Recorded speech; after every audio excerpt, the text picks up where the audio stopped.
guys, that's Ratchet Throw, and we are playing Criminal Case Conspiracy, and we are going back to school, so that's why I put on a hoodie, just so I can get around here. So let's go to case number 37, and I guess this is just going to be about finding out the roots about why Rosetta wanted to unleash the Protozane. So, Katrina, I can't believe that we finally dealt a decisive blow to Dream Life.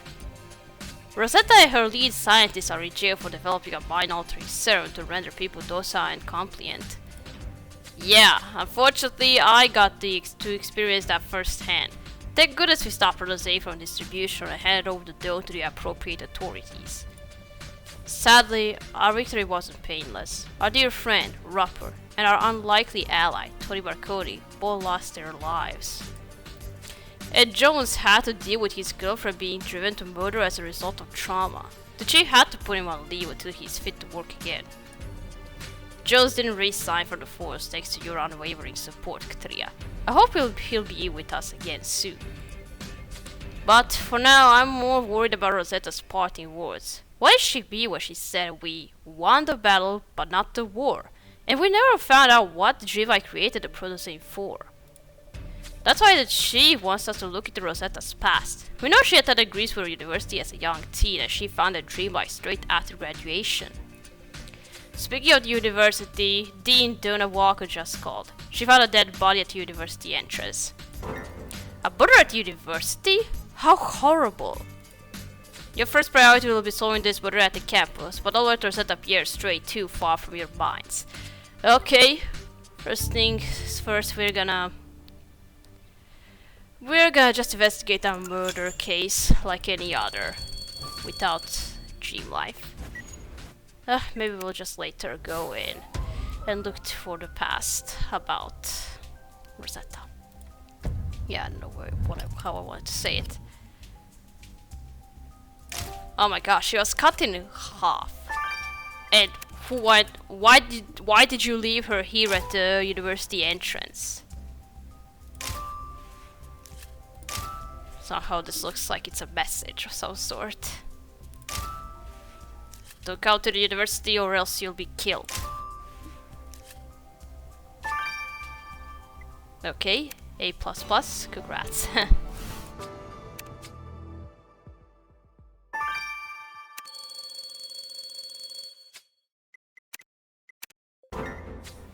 How horrifying, Katria! The young woman was cut in half. And they left her here at the entrance, in broad daylight. Who'd do such a thing? Bitch, Katria, thank goodness you're here. This is a crisis. I don't know what to do. I remember you from the first season. I had to deal with murders at the university before, as you recall, but nothing could have prepared me for this scene. You must be Dean Walker. Are you able to identify the victim? Yeah, that's Cindy McMean. I can't imagine who could have done this to her. If you'll wait over by the stairs, we'll be with you in a moment, Dean Walker. Mitch Katia has some questions for you. Katria, I say you bagged a clue already. The name of that essay is Cindy McMean. The dean said that was the victim's name. Looks like Cindy got a good grade. I'll give her just in case so you can see what her essay was about. Katria, we were supposed to come to the Greensboro University for a look into Rosetta's past. But first, we must find out who murdered Cindy McMean. And why did she have to die? Let's first dust this paper. Let's see what was this essay about. The final girl studying film feminism. What? Apparently, the victim's essay was called The Final Girl, a Study in Film Feminism. Sounds pretty intense. It was for what looks to be a film course taught by someone named Luke Harris. Yeah, I immediately thought of him, so...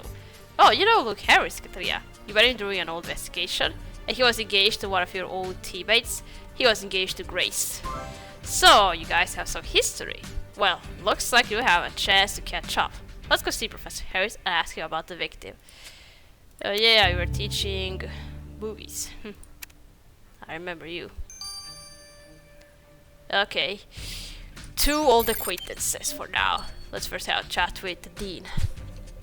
Bitch, Katria, I cannot believe this is happening. There hasn't been a single incident at university in 5 years. I'm just beside myself with the thought that a new wave of violence will start again at Greensboro University. We truly hope not, but it would help if you could tell us more about Cindy McMinn. She was a freshman here, new to the school. Miss McMinn took her studies very seriously according to her academic records for this year so far. Believe me, security will be strengthened after what happened to Cindy, and I may have to impose a curfew on the student body until you get the killer behind bars. Rest assured, Rachel Cathedral will do just that. We'll be in touch as the investigation progresses, Dean Walker. And the murder happens right when I arrive. I guess it's all because of me. But I'm gonna solve the cases anyway. Let's now have a chat with Harris. Beige Katrina, long time no see. Yeah, it's been a while. Professor Harris, unfortunately we're here on police business. We found an essay written for your film 301 class. You gave a very high grade to Cindy McMinn. Well, she deserved it. Cindy's most recent paper on the concept of the final girl in slasher films was pure genius. My film 301 class is in the slasher horror movie section of the course. Gruesome slayings and pretty girls. And the final girl in those movies is the last girl alive. She's usually the one who rids the world of the evil killer. Did you actually base her on me? Well, that's not what happened to Cindy. She was murdered earlier. She was cut in half. Cut in half? You mean for real? You know, Cindy was acting in a student film, a horror movie. She and the other students involved were shooting out on the island in the University Lake. It was in a student horror movie? We need to get out to that island, Katria. Okay.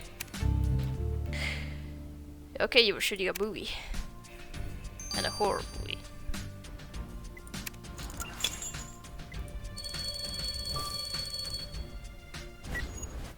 Okay, let's investigate the movie set and see what we're going to find in here.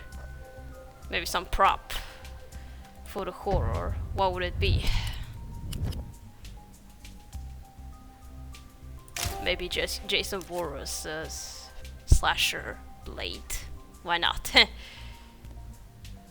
Or just a mask of some zombie or monster.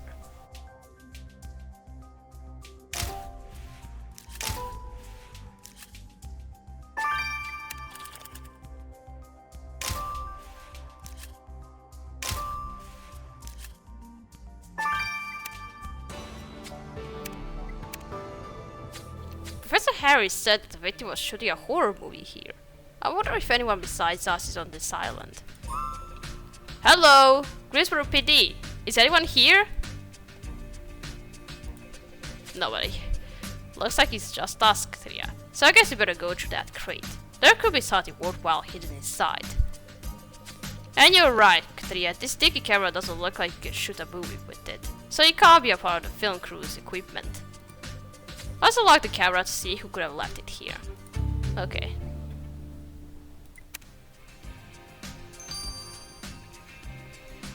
Okay, let's first search through this crate.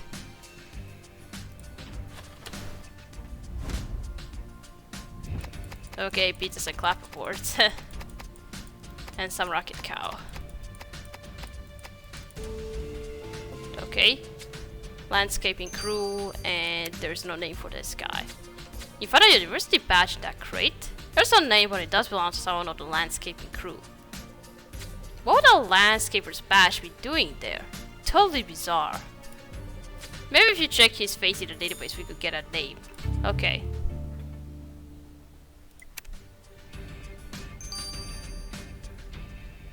Alright, let's now unlock this camera.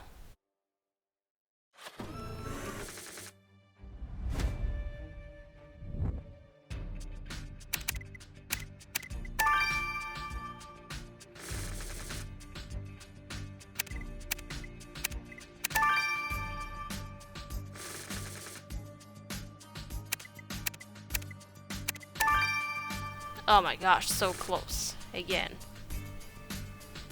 I felt like I was doing this fast. So you unlocked that dig camera. But there are way too many files on this thing. I think this is a project for Cathy. Okay. Or you just read the file names and see if there's anything suspicious about names, and then go check this one. Alright, let's check out who's this guy.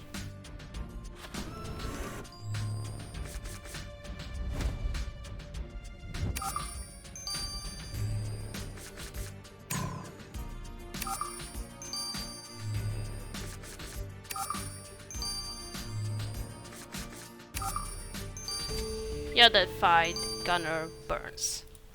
I really don't like his face. So the owner of this badge is one Gunnar Burns, and he's the chief of the landscaping crew at Greensboro University. You better go talk to Gunnar Burns and ask him why his badge was on the set of the Victim student film. Okay.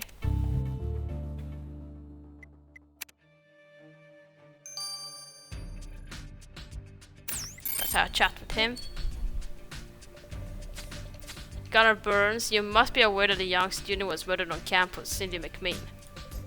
A student got murdered? That's a shame, but it's nothing to do with me. Besides, I wouldn't know this city to look at her. All these dang kids with their faces glued to their phones. So you don't know her? Any idea how your badge ended up in gear for the student film she was acting in? How would I know? I go to the island sometimes to clear my head. Maybe I lost it. Now, if you'll excuse me, I need to get to the Cartwright store for some supplies. I don't like this guy. I don't trust him. Let's check out the results from the autopsy. How was she cut in half? Hello, Katria. This murder is right out of a 1970s horror movie. You're talking about Jason Voorhees. Cutting someone in half with a chainsaw is a classic horror film death. But she was working on some horror film, and I said Jason Voorhees. Well, and now I see that it's about chainsaw. So we are hunting Leatherface. Really, Martine? I had no idea you were such a fan of the genre. Oh, I watched them for, research. What can you tell us about the victim? Well, the laceration of the victim's torso was complete, going through the epidermis, the rectus abdominis, muscle, the... Thank you, Martine. You can spare us the details. Did you find anything else? Absolutely. When the killer touched the victim's torso, there were traces of all the ingredients in chili. So the killer eats chili. Well, things are about to heat up for them with you on their trail, Katria. Yeah, no more eating spicy food. Okay, now these camera files. Is there something about the victim? Katria, this investigation reminds me of when I went to Greensboro University. Yeah, I remember that. Remember when I helped your investigations anonymously as the artist? All those horrible murders back then. Well, you did help us with these cases, so. And then on another case, one of the few last cases in the university, we actually found out who you really are. I'm sorry that this investigation is bringing back such bad memories, but we must press on. What was on that camera? Well, I looked through all the files on that dicky camera, and Katrina, I'm warning you. What you're about to see is gruesome. Okay. What is this? Some sick joke? Why are you wearing that mask? Oh, there's just somebody in a costume, so... Well, not a costume, I see he's just wearing a mask and a prawn. So he's supposed to be... Leatherface. Well, some other version of Leatherface, so... Can't you talk? What the heck's wrong with you? Here he comes! What? What are you doing? Who are you? No! No! No! Oh, who filmed that in the first place and why did they do it? So much blood. Yeah, this is just something for a horror movie. Yeah, it's gonna make you throw up.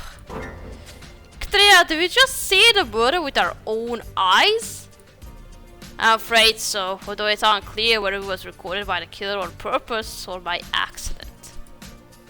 And what with the mask and the contact lenses they wore to completely hide their face, I unfortunately can't tell you who they are. However, the camera brought other answers.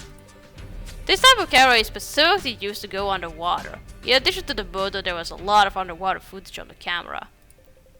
The killer goes scuba diving a lot, based on the footage. Good to know. So the killer likes to sink to the depths of the sea. I'm not sure they could sink any lower than they did when they murdered Cindy McBean. Well, was he on one of the videos? The ones that go underwater? No, he just filmed something else rather than himself. Katarina, I don't know about you, but even on this beautiful sunny day, this investigation is chilling me to the bone. Yeah, everything is just like in a horror movie. We were supposed to come to Grisbury University to look into Rosetta's time as a student. Instead, we found university freshman Cindy McBean caught in hot by a deranged person in a weird costume. To top it all off, we saw actual footage of the murder. It was one of the most disturbing things I ever seen. We spoke with Dean Walker, who is beside herself with worry for the students' safety on campus. That gunner Burns, though. As landscaping chief, he would have had access to a chainsaw. And he's just, well, odd. And another thing... Patricia, what the heck was that? I thought we were alone on the island. Whoever it is, they better not have a chainsaw. Grace Warabidi, hands where you can see them. Yeah, that's gonna continue in the next chapter. Yeah, no chainsaw please, and no Leatherface. Alright, we gotta start here, we gotta continue playing in chapter 2. So, thank you for watching. Look, do you like this video? And I'll see you again. Goodbye!